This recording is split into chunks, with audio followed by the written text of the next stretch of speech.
तालुक्यातील बाजार सावंगी येथे शुक्रवारी आयोजित छत्रपती शिवाजी महाराज महाराजस्व समाधान शिबिराला नागरिकांकडून चांगला प्रतिसाद मिळाला। तहसीलदार संतोष गुट्टे यांनी मार्गदर्शन केले।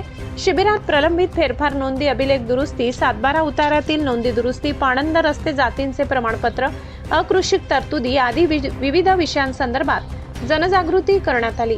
शिबिरासाठी व्यासपीठावर ज्येष्ठ समाजसेवक पुंजाजी अण्णा नलावडे, ज्ञानेश्वर नलावडे, टेलर जावेश शहा कापसे, अप्पर तहसीलदार अंकिता ताकभाते, निवासी नायब तहसीलदार सुभाष पांढरे, नायब तहसीलदार अविनाश निलेकर, राहुल खेडकर, उपाधीक्षक भूमी अभिलेख चंद्रकांत सेवक आदी अधिकाऱ्यांसह महसूल कर्मचारी, लाभार्थी, नागरिक उपस्थित होते।